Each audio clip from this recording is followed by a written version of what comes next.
پاکستان تحریک انصاف کی core committee کا اجلاس ابھی اختتام پذیر ہوا ہے، اور جو 2-3 میجر فیصلے ہیں، اس میں جو بنیادی فیصلہ ہیں، کور کمیٹی نے خان صاحب کے اس عزم کا اعادہ کیا ہے کہ اپوزیشن کے طور پہ ہم مرکز میں اور ملک بھر میں بھرپور احتجاجی تحریک چلائیں گے۔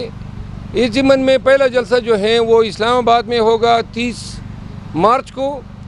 خان صاحب نے 23 تاریخ رکھی تھی، لیکن انشاءاللہ کل ان کی اجازت سے ہم اس کو 30 مارچ کر رہے ہیں، اور یہ فیصلہ ہوا ہے کہ ملک بھر سے پاکستان تحریک انصاف کے قافلے جو ہیں اس جلسے میں شرکت کریں گے۔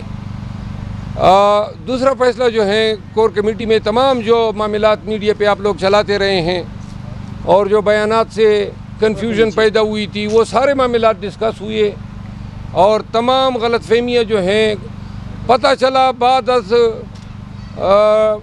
بسیار گفتگو کہ کوئی غلط فہمی تھی ہی نہیں، اور اس کے علاوہ آمنے سامنے بیٹھے رہے، بڑے خوشگوار ماحول میں اجلاس ہوا، اور یہ فیصلہ ہوا ہے کہ آئندہ کے لیے جو اہم فیصلے ہوں گے وہ کور کمیٹی کے نوٹس میں لائے جائیں گے اور کور کمیٹی کے وساطت سے بھی کیے جائیں گے۔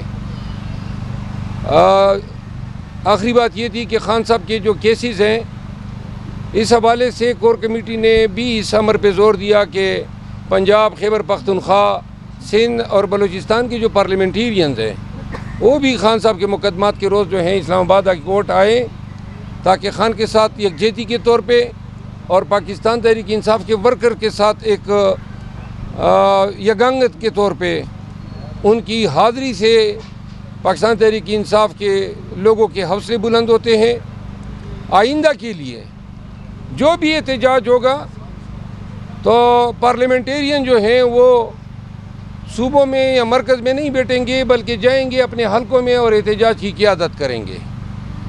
تو لہذا احتجاج جو ہے آئندہ قیادت کی ذمہ داری رہے گی۔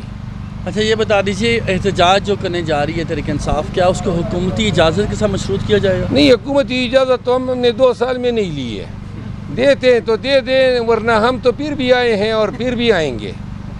ہم نے پرچہ ٹھونکیں گے تو ٹھونکنے دو۔ صاحب یہ بتائیے گا کہ سنی اتحاد کونسل میں شامل ہونے کا جو فیصلہ تھا یہ عمران خان کا تھا، تو کیا آپ نے عمران خان کے فیصلے کو غلط کہا تھا اس دن؟ ماشاءاللہ، یہ فیصلہ خان صاحب کا تھا، میں نے یہ کہا تھا کہ جو وحدت المسلمین جو تھی اس کو شامل نہ کرنے کا فیصلہ غلط تھا، اور چونکہ وہ فیصلہ غلط ہوا ہے، اگر وہ جوائن کر لیتے تو پھر ہمیں یہ جوائن نہ کرتے، میں نے یہ بات کی تھی۔ اچھا، آپ کے ہر بیان کو میڈیا کنفیوژن کے ساتھ پیش کرتا ہے، کہیں آپ کا کوئی کمیونیکیشن پرابلم ہے یا پھر کوئی اور پرابلم؟ کمیونیکیشن تو ماشاءاللہ لوگ مجھے زبان دراز بھی کہتے ہیں، آپ کہتے ہیں کمیونیکیشن کا مسئلہ نہیں ہے، لوگ اپنی مرضی کی چیزیں اچک لیتے ہیں، اور سیاق و سباق سے ہٹ کے جو ہے، اب کل جو جیو ٹی وی پہ خبر چل رہی تھی کہ جناب یہ میں نے کہا ہے کہ پاکستان تحریک انصاف کے دور حکومت میں خیبر پختونخوا میں کرپشن ہوئی ہے، تو بات تو پوری بتائی ہی نہیں۔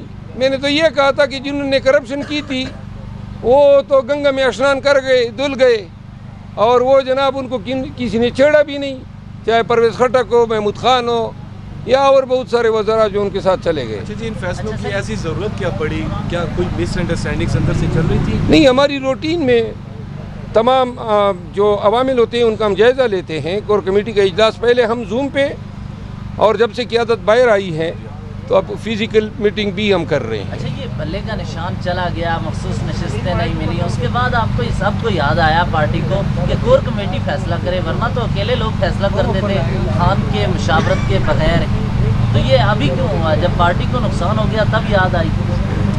نہیں، میں عرض یہ کروں کہ پہلے بھی کور کمیٹی کی رائے کا خیال کیا جاتا تھا، خان صاحب خود کرتے ہیں، بلکہ خان صاحب نے کئی دفعہ میں کہا ہے کہ کور کمیٹی سے رجوع کریں اور ان سے ان پہ آپ کلیکٹیو وزڈم جو ہیں اس میں شامل کرائیں۔ باقی جو ہیں پاکستان تحریک انصاف کا سٹرکچر کچھ اس طرح ہے کہ ہر ایک فیصلہ ہمیں خان صاحب سے اپروو کرانا پڑتا ہے۔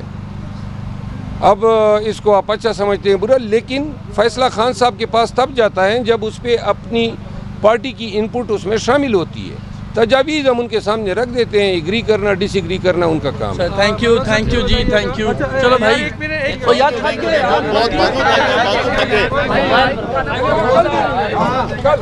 کل دے دیں.